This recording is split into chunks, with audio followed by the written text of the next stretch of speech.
There we go. Okay, welcome to our service dog handler chat.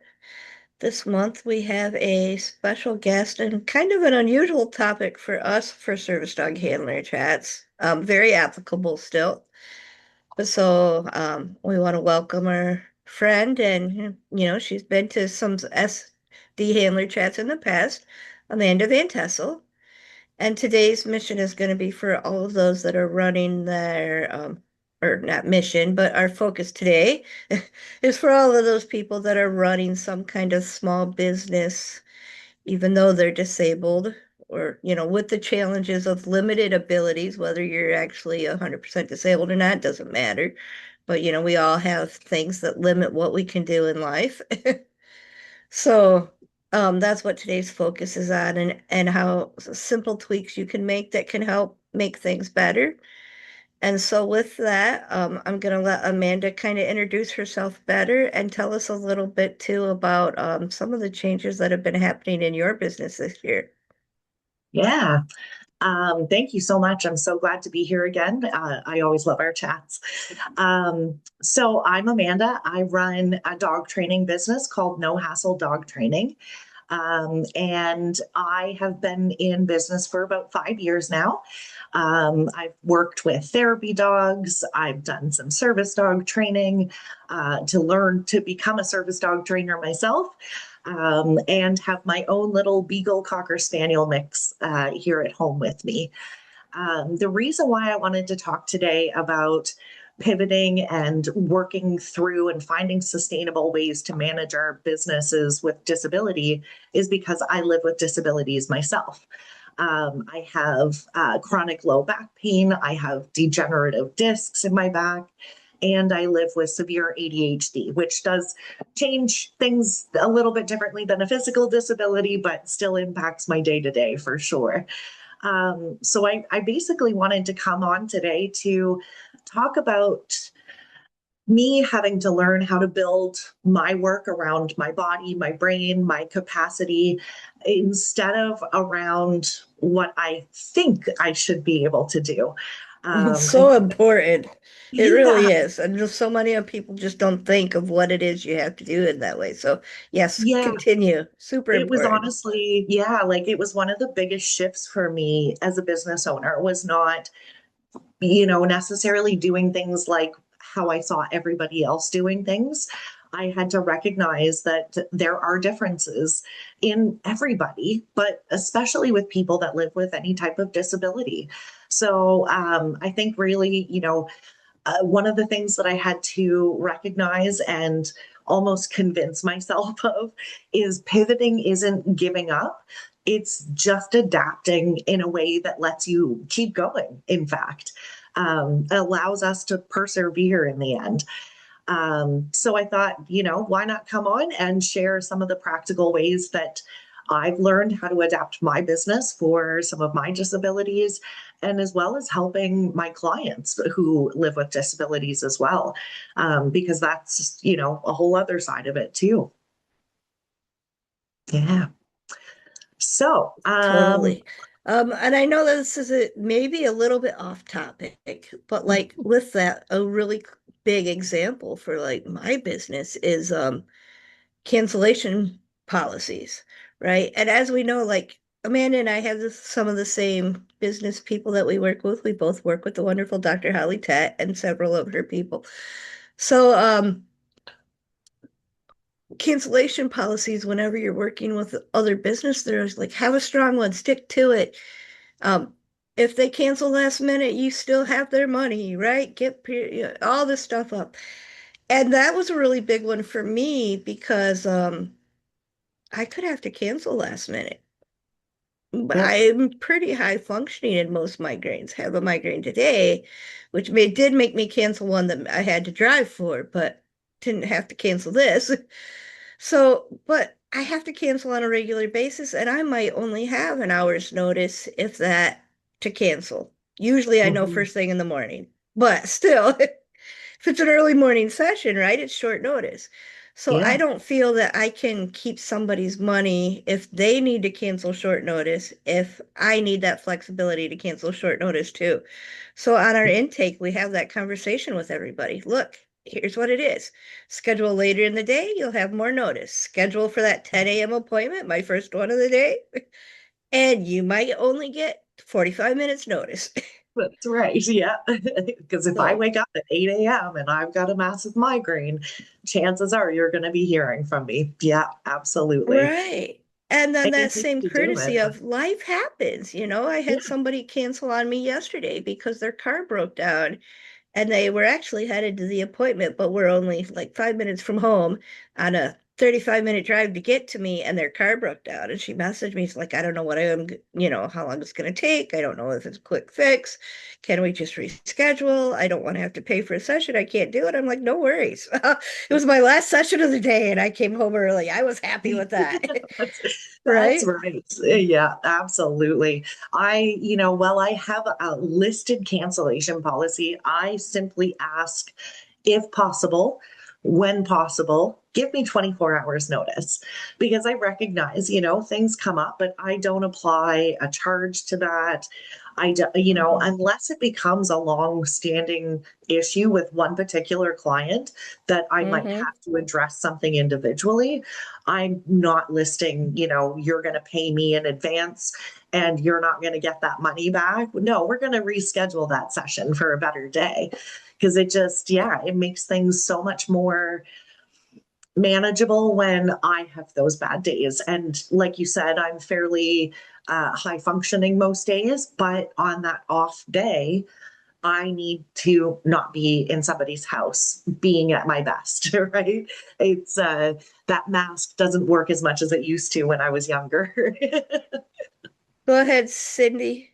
Is it I just Cindy? wanted to Yeah. say is I had one client that and I because I know this particular person, I didn't care what the turnaround time was of when they called off because I knew if they were calling off there was a very distinct there was a real reason why they were calling off, and I think that that's an important consideration because when somebody's calling off because you generally get the picture at some point if you're working with them for any period of time who's calling off because they're flaking and who's calling off because there's a There's a genuine genuine reason. health issue. And how you can, I mean, one of the ways I'm able to tell is how is the dog behaving in class when the dog arrives? Is the dog doing their best to be the best dog it can be and learning and showing that it's learning versus is the dog not learning its job, not learning what its skills are. And Mhm. so there's certain people that I'm going to go way more out of my way to go, I don't care if you call off 5 minutes before, just, you know, let me know. Don't, if you can, don't do a no Right. show. But I mean, there is also with somebody with health problems, if they have health problems, they may do a no show. And, Yeah, but that's, Hmm. and that's part of working with, if you're working with people that have disabilities, that's one of the things you end up dealing with because we don't have Yeah. control. Not everybody has complete control over their disability. And yeah, that cancellation policy, like whatever your policy is there to help, protect you so you're not be taken advantage of. It doesn't, you have to set it to what actually works for you, which that's took me right. a while to kind of grasp because I wanted to like follow what other people were doing, and what other people were doing just didn't sit right and feel right. So, Yeah, yeah. but so And go I ahead, think tell too, us a, like, making things flexible is going to help both sides of that coin, right? And I think you offering a little bit of flexibility in cancellation policies or in your service layouts, it comes back on you, right? At the end of the day, if you're offering that grace and that flexibility to your clients, they're often going to offer that same to you in return. So I think it's, you attract like, right? So Exactly. And yeah, they even encourage me. Like I'll send a message to some, like my afternoon group. Usually on Wednesday afternoons, we have a service dog outing group, and they all know me well. And weather has changed that a lot because we've had ice and whatnot. But today is just like, I don't know, guys, I'll get back with you, but I'm giving you the heads up. I might not get over this migraine. And they all said, oh, let's just take the day off. It's rainy and icky out anyways. We'll meet next yeah, week. And I'm like, well, thank you. Okay, no worries. I didn't have to make the call. Do I cancel on them yet again? Because they all yeah, said, relax. We're yeah, fine. Stay home. absolutely. I think too, one of the other super practical ways of kind of adapting things is moving to an online world. We've kind of already touched on that just a little bit. Cindy, you mentioned doing more admin work through C2C and, moving to more remote, virtual, or even hybrid opportunities allows me to save my energy because leaving my house, driving in the car for half an hour or more to get to my client's place, to go through that hour-long session, get back in the car, sit in traffic most likely, and then be exhausted by the time I get home, I can absolutely get so much more done in my day by meeting some of those clients through online virtual sessions or my online course that I've been working on expanding and building.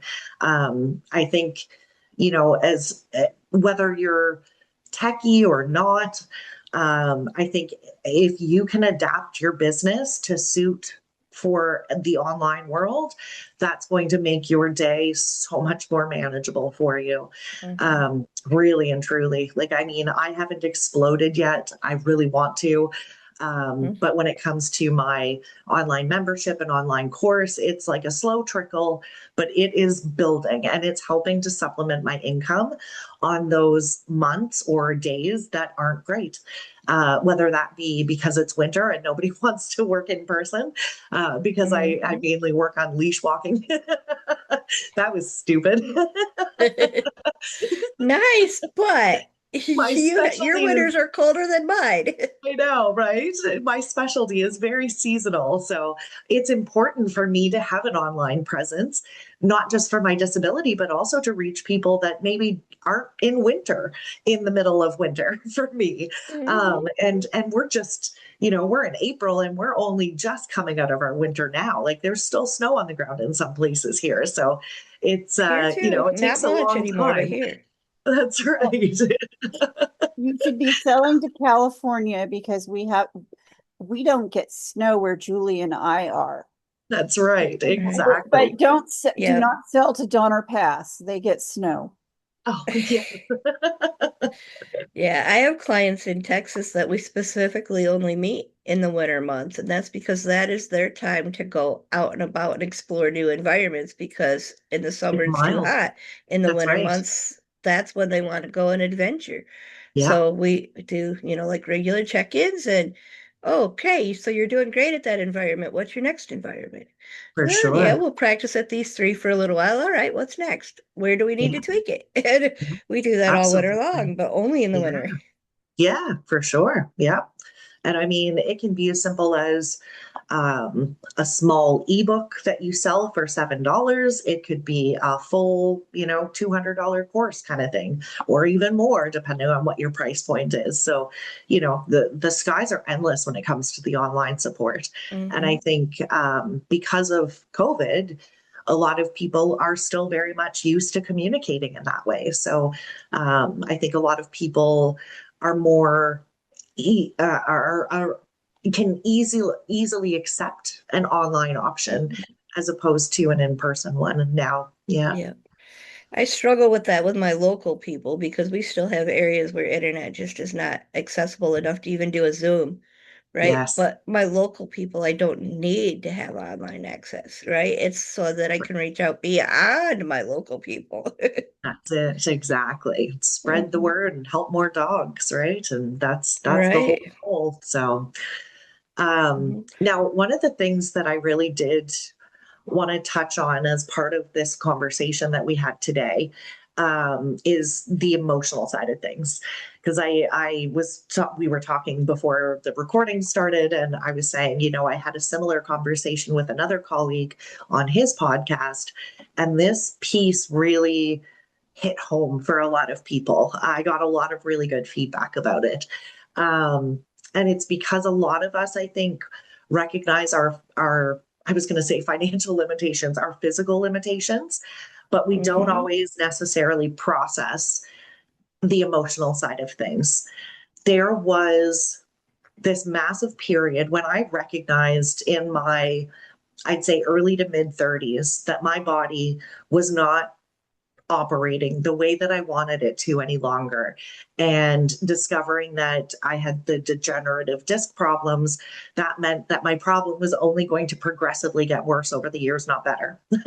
So I had to go through this massive amount of grief and basically go through the 5 stages of grieving to come to this other side of things, the smile that you see today, the Mhm. sustainable business, I had to go through the heartache, the frustration, the anger of comparing myself constantly to other people and not stacking up, right? I remember asking one of my early mentors in person. She was the one that helped me start my first ever puppy classes. And I asked her one day, how many private sessions do you do in the run of a day? What's normal? And I have to say, I thank her for flipping the question on me and saying, how many do you feel like you can do in a day?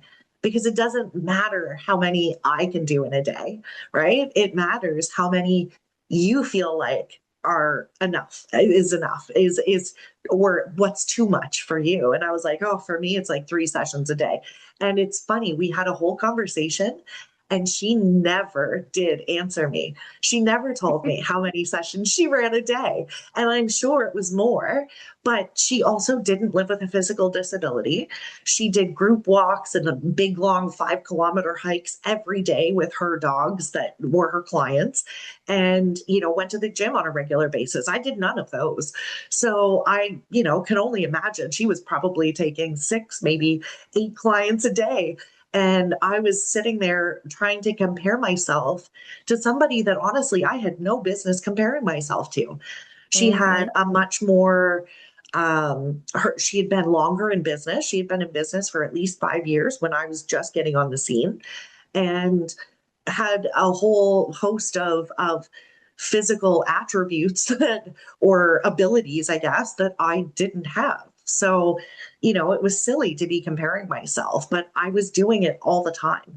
And I think that's finally, true too when we look at like the outreach side of things, right? Because mm, I mean, it's easy for me to look at somebody else who has, 300 to 1,000 people showing up for one webinar and we may get 10, right? yep, So that yeah, comparing of how do we get the word out more? We've been trying to get the word out for years and people may come once or twice and it's not that they're not happy, but more people are happier watching the replay on their own time versus attending live. And, yeah, that's okay. yeah, even between You know, absolutely. but even but between us here, accepting that so that it's not an emotional distress for Yeah, me, right?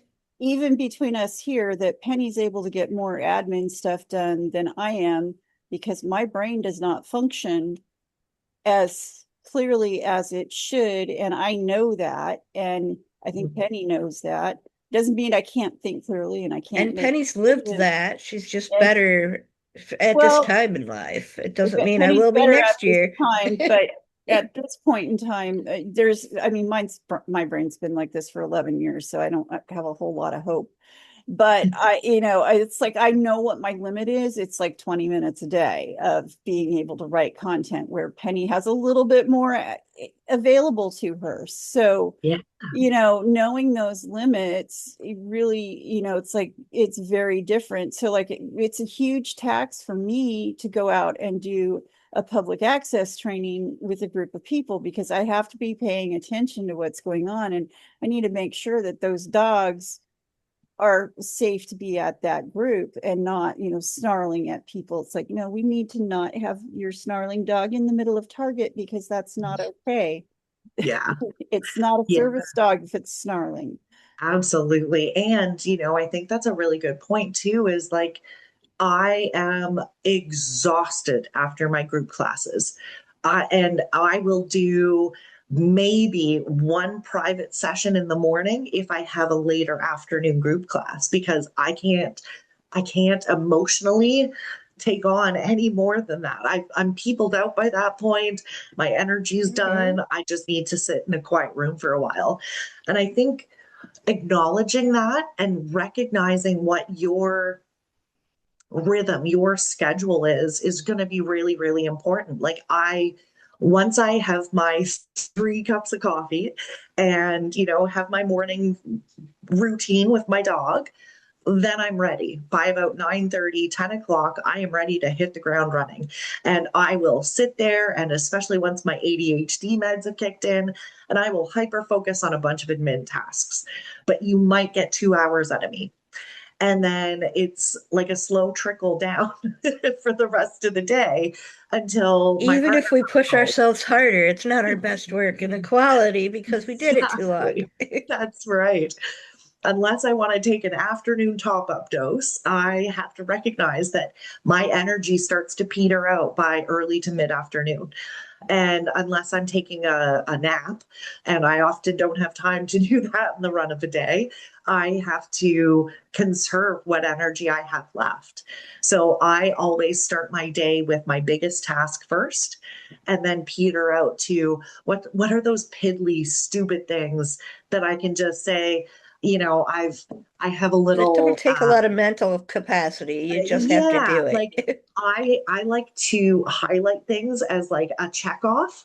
So, and it gives me my dopamine hit, right? So like what are those little things that I can highlight off of my to-do list for the day that it's going to make me feel like I've still done something, but not taxed me to the point, or I'm outputting terrible material because, I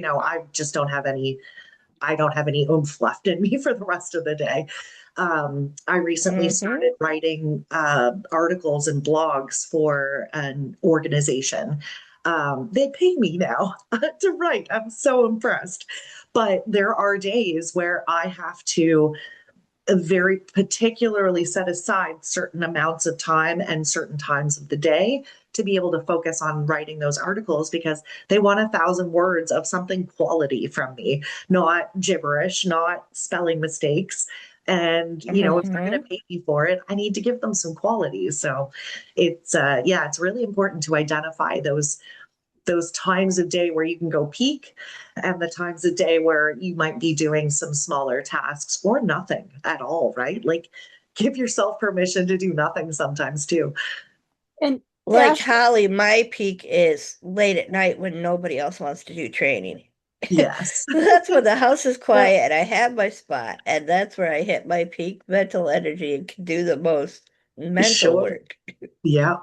Ashlyn typed in that she and Julie are both wheelchair users, which adds a whole nother dimension to the energy levels with which you Hmm. need to do any of this stuff, because if if they go out, it's a whole nother level of planning to leave, because like I know Julie's been dealing with some transportation issues lately that are not of that she has zero control over.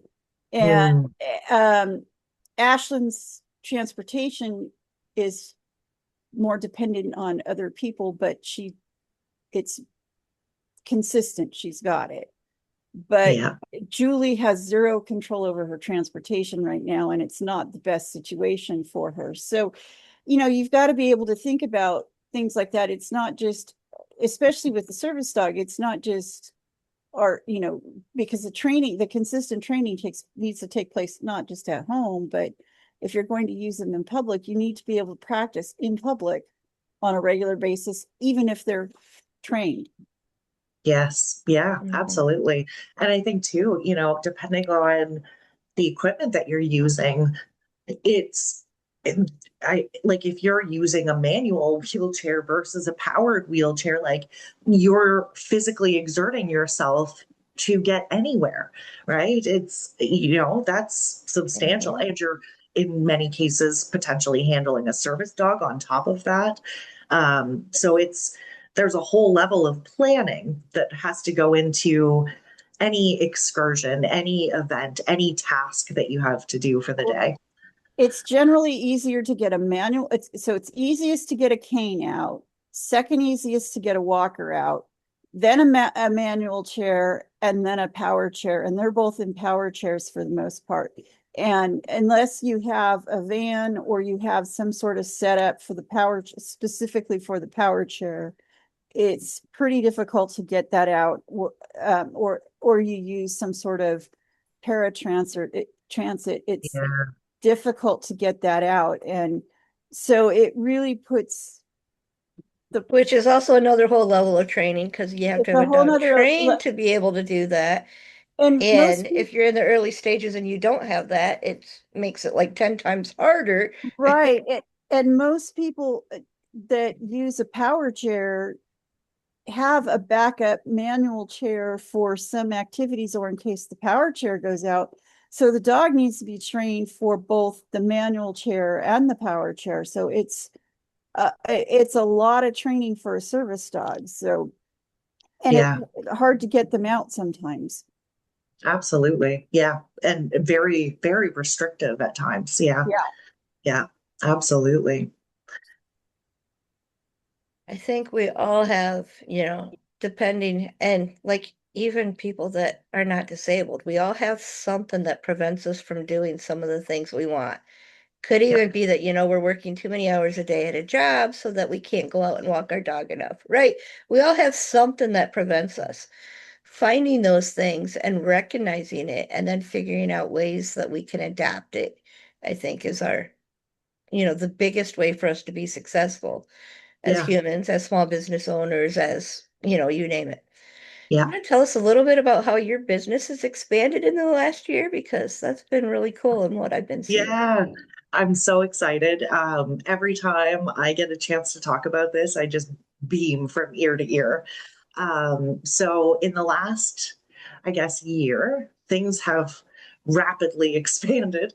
Um, so in my training side of things, I've started mentoring other people looking to get into the pet industry. So I've started more locally, but I've done some in person and virtual work with them, working on creating a little monthly membership to help basically anybody who wants to create a sustainable business for themselves in the pet industry.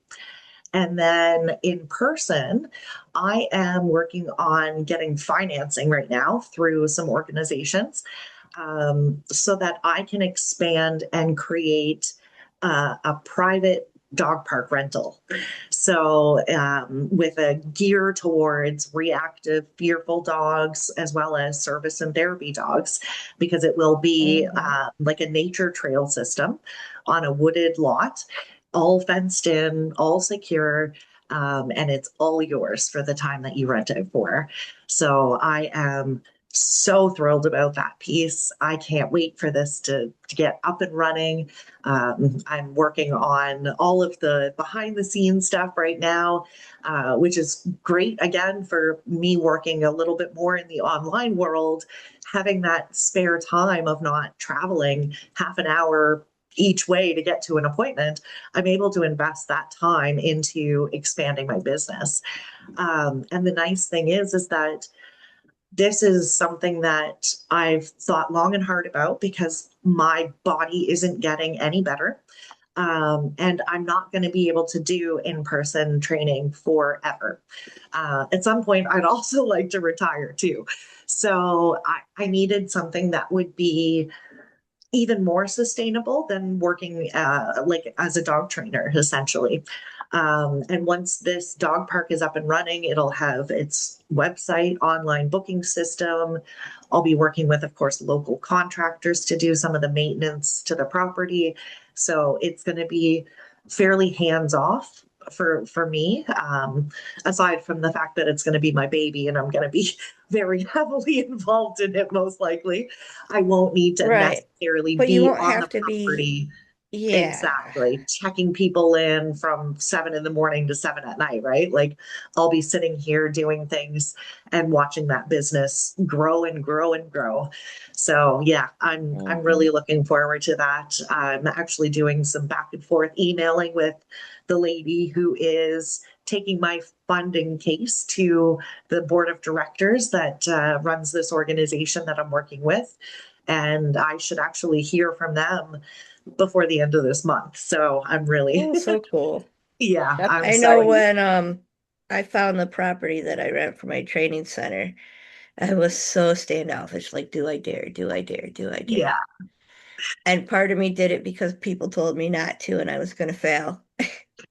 But I also had people like Holly in my corner saying, that sounds like an amazing deal. And I wasn't set into a commitment like I was basically taking over somebody else's lease. So I didn't mhm, have to be there a year. If I did it a couple of months and it was just, no, this isn't working, I could back out. I yeah. just started year 4 Oh, in that's that brilliant. facility, It's right? been that long. But I told it has been. We're in year 4 now. Um, Amazing. but so I loved that push to get it started. And that took me from being able to see one client a day with and then exhausting myself to I'm now up to 4 clients a day. And like 4 clients a day does exhaust me. 3 is better, and I would rather 3. Depending on the challenge of those clients, right? So, there's always some clients that take a more mental and physical energy than others. Mhm. Um, and new client take-ins is a big part of that. Yesterday I was supposed to have 2 new clients in one day, and that really is exhausting. It was one of my new clients that had to reschedule, so that made it nice for me. But Yeah, if it's the people that you know and you've been working with for a while, then 4 a day is easy. But yeah, absolutely. Yeah. You can You also start with a check-in. you also have Yeah, other trainers come in and use your facility because you have Tammy come in and train hmm that teaches classes there. yeah.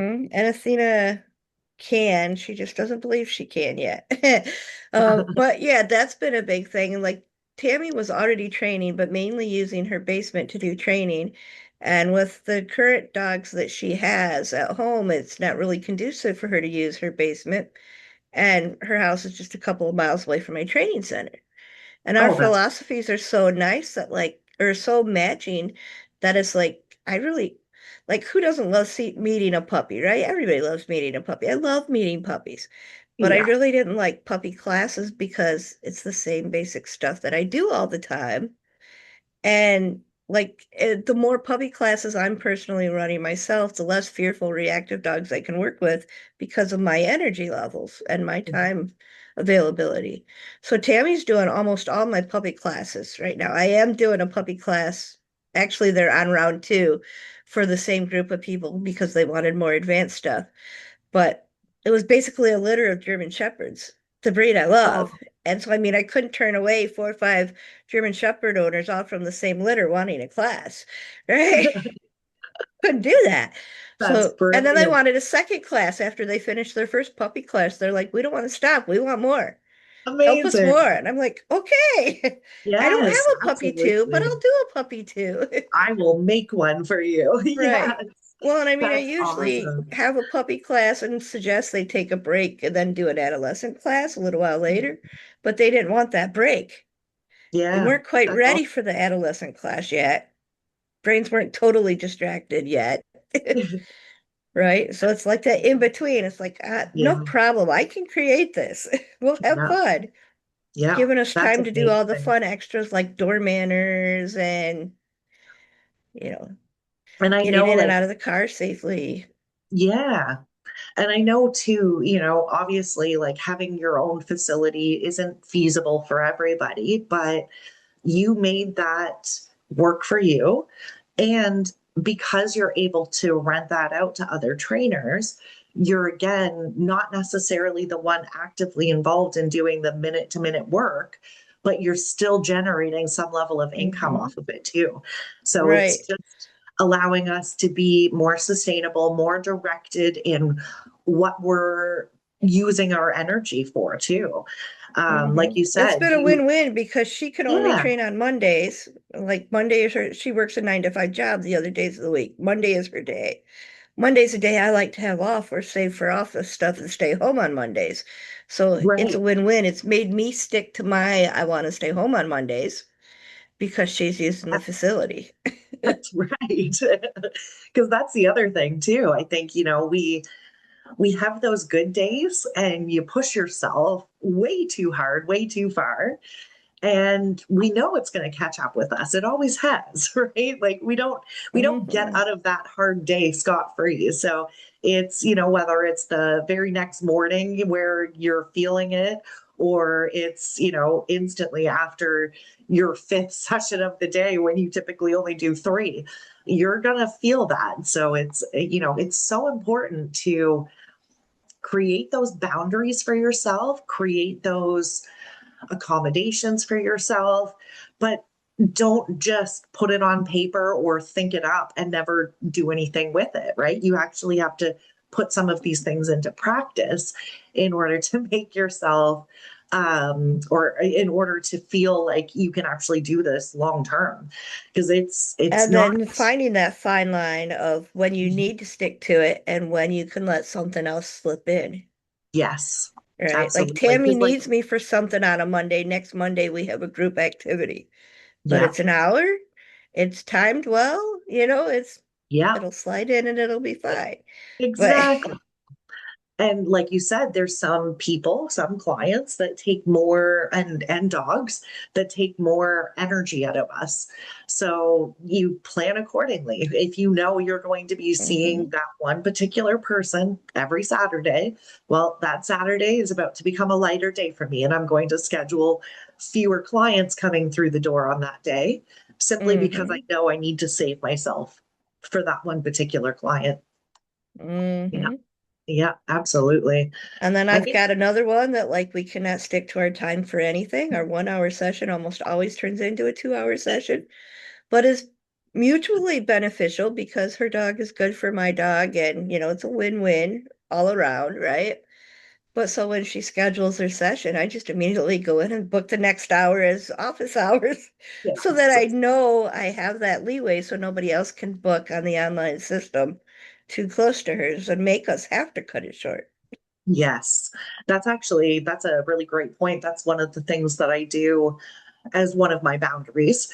Unless I see, so anytime an appointment comes in on my calendar, because I have online booking, so it does kind of leave things up to the client in that sense, and they can book anytime that I'm available. So I will, as soon as I see that appointment come in, go in and create some buffer time in my calendar. And then what I'll do is if another appointment comes in, and let's say it's in the same section of the city that I live in, I will then reach out to those clients and try to align them a little bit more closely together, remove that buffer time. But of course, that client that booked the second appointment doesn't see that I might have been available at 11 o'clock because I booked that buffer time in. So I will go in and manually try to mesh these two together so that I'm not going home and then driving again for another 40 minutes. But yeah, I'm big on buffer time. Like I want at least an hour in between my sessions, unless I'm in the same neighborhood practically. I want that time to be able to come home, decompress, write a few notes, see my dog, and then maybe head back out again that afternoon or something like that. But I'm always booking buffer time. That's what having the training center has made the difference for me is that I very rarely go to a client and because they're coming to me now. Mhm. So like when I do go to a client, because it does occasionally happen, it's like they can't book through my online system. If I'm going to them, like I may send them to my online system to pick a day where there's some general time, but we're going to Yeah, work out that final time together to make sure that I have, I got to make sure my dogs are set. And I yeah, got to make sure I have drive time and I got to make sure I don't have another client right before or after. And all these yeah, ducks I have to put in a row before I can travel to somebody. That if I yeah. had to do that every day, that alone would be exhausting. It's a lot, honestly. And when I get those full days, Mabel doesn't get trained and she might get a 20-minute walk, right? Like Mhm. it's so much out of me that I end up, if I do that long term, I would be neglecting my dog basically. One day here Mhm. and there is fine, but on a regular basis, I just don't have enough time in my day to do it. So, and Oh energy, yeah. right? I And gotta save whether, something for me. if you only have one day off during that week and that happens to be a rainy or snowy or blizzard day. Yeah, yeah, exactly. Yeah, Yeah, I it's struggle with that one big time because like I'm constantly feeling like I'm not meeting my dog's needs, that yeah. they're not getting enough of what they need. I feel like that's very common amongst trainers. Mhm. Very, very common. I try so hard to, set time aside every day to do a little something with her, and it helps me feel less guilty on those days that I can't. And Mhm. that leads me to another one of my practical ways I adapted. My training philosophy is 10 minutes or less. So if we can get 10 minutes a day, fine. That's perfect, right? There's still progress in 10 minutes a day. Mhm. And I have to remember that a lot of dog owners, just general people, get overwhelmed with too much training. And if I set those kinds of realistic expectations of my clients, I shouldn't be expecting that I'm going to train for an hour straight myself or expect the same thing from my dog. Right. So I do it in little 10-minute, 5-minute bursts, and we get the Yeah. training done by the end of the day, no matter what. It might be 10 minutes a day and 30 seconds here, 2 minutes there, you Yep. know, maybe It a all adds 4 minute up. session over here. Yeah, Yeah, I absolutely. really stress that with clients big time because, like you said, like us and our clients, a lot of people are just overwhelmed. And to say you got to do this hour-long thing every day, it really sends so many people into overdrive, right? Or, overwhelm real fast. It's like, well, don't think about it that way. Yes, your dog needs training, but that training needs to be teamwork, things you do together. So even just going outside to potty is Yeah, training. Even if yep, your dog is already house trained, right, and knows to potty outside, if you're right. joining them outside, you're training with them. You're spending Uh, time with them and yeah. working together as a team. And you're, calling them to come in from outside. There's a recall, right? Hmm. There's one Hmm. more thing you can add to your bucket for the day. So makes a And big I like to difference. add a recall them in and then do a find it in the house. Like, 'cause Yes, if you do have that fenced in yard or they go out on a tie out, you can hide to find it while they're out so that when you call them back in, they have something wonderful to come into. exactly. Yes, I love it.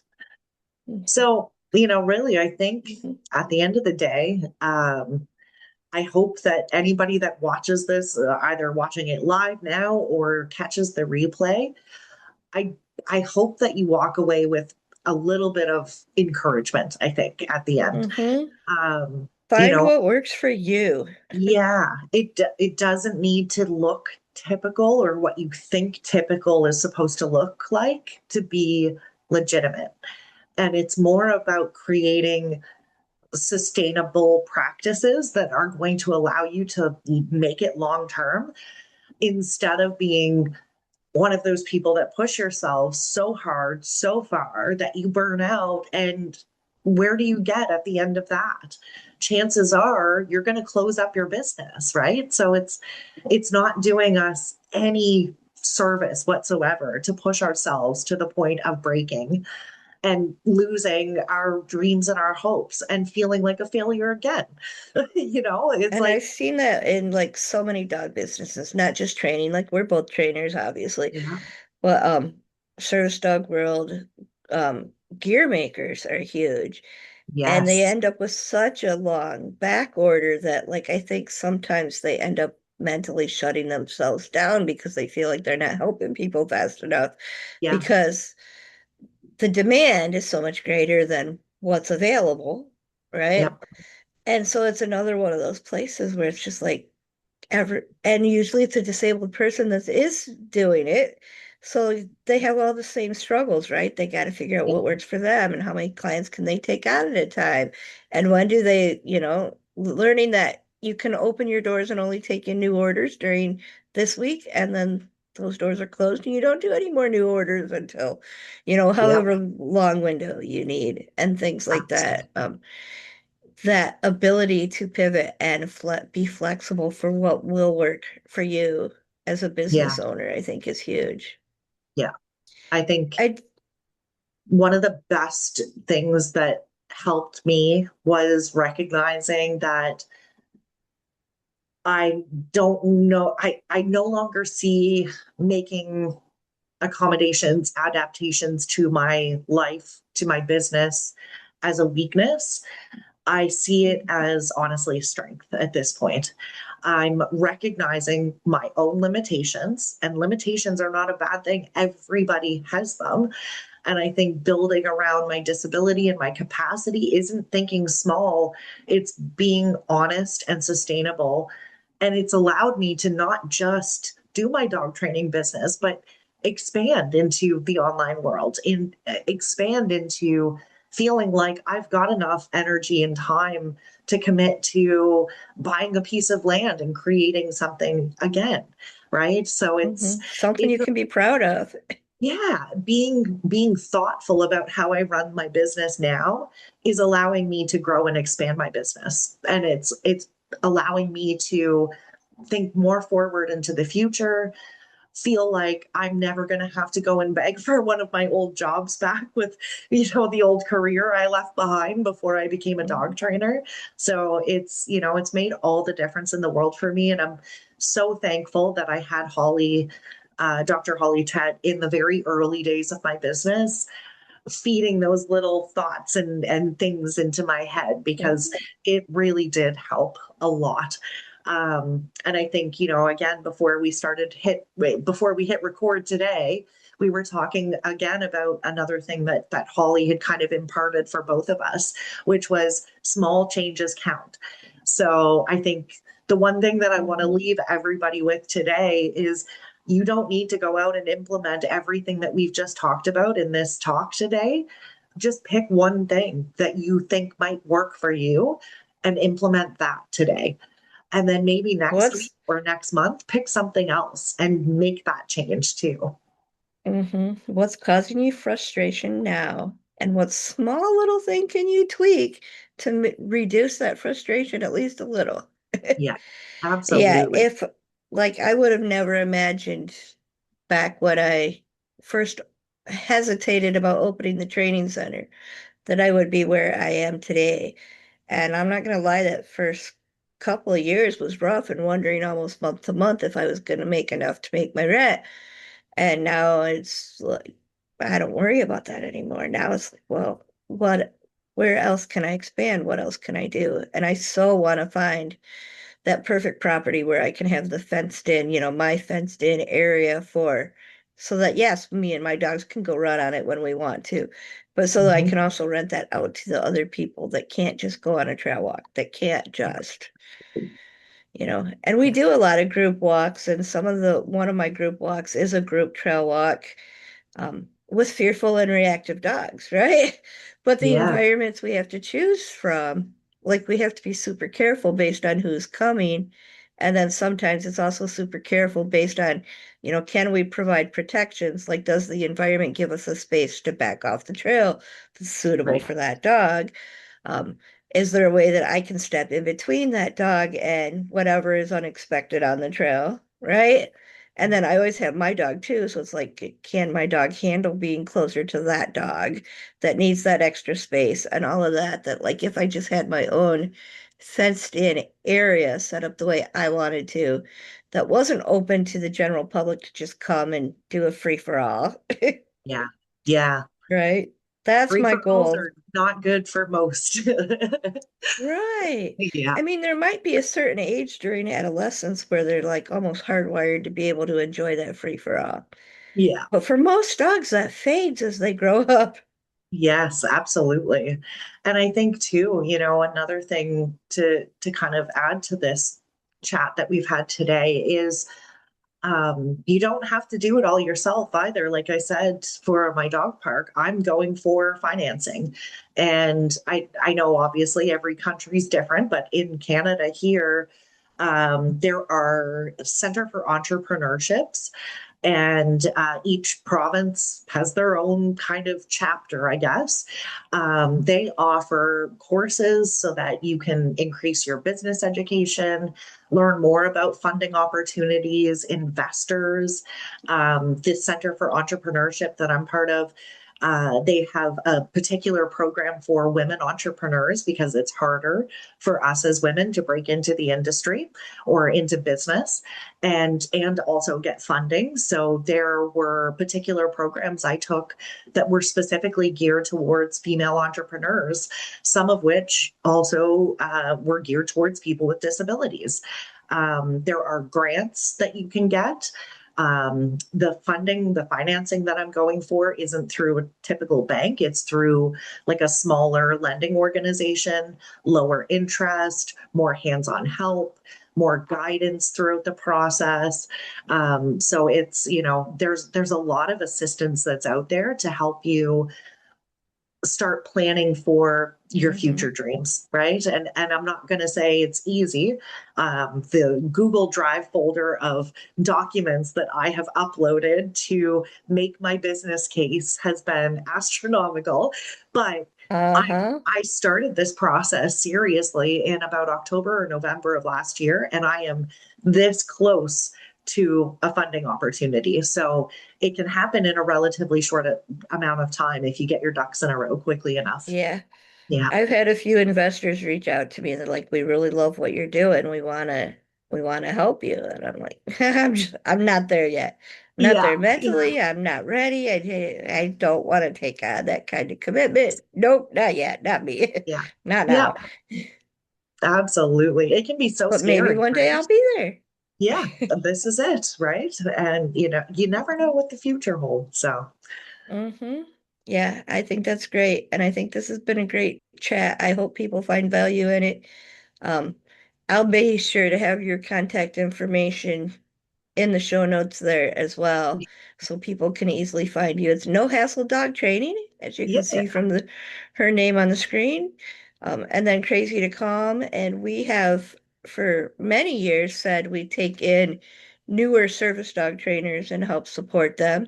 Now, generally, we only have, one or maybe two join in for a little while. And the whole idea is we want more dog trainers and more people in the industry that are using humane training methods and, doing things in productive, positive based ways versus some of the other ways that are out there. So the whole goal is if somebody is needing that support, we'll be that support. We'll help you. We want the industry to be much better than it is today. So we'll meet you where you are and help you get where you want to go. Yeah. I We don't think, specifically order a collaborate. business mentorship, but that collaboration means a huge amount. Yeah.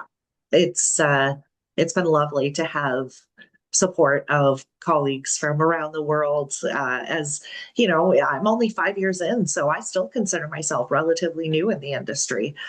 There's Hmm. well more that I can learn for sure. So it's been great to have the support and the collaboration of other professionals in the industry for sure. Hmm. Yeah. Yep, we've had Nathan here too and talking about his collaborative stuff going on and like that's the thing for me. I wish there were more collaborative groups. And it seems like they're either super small, so there's 5 people, which I don't Mhm. mind, right? I'll take the 5 people. Or they're super huge and there's like millions of people in it. And I just like I get overwhelmed when there's that many people in it, right? Yeah.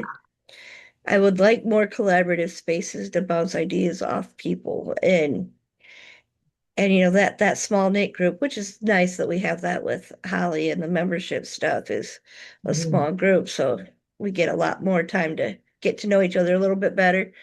But Yeah, yeah, yes, if you are exactly. struggling with that, we highly recommend, whether you want Tracy to come to help mentor you through some of the things, or whether you want Amanda, with her business mentoring program she's doing, or Holly, or Nathan, or, anyone, or somebody we don't know yet.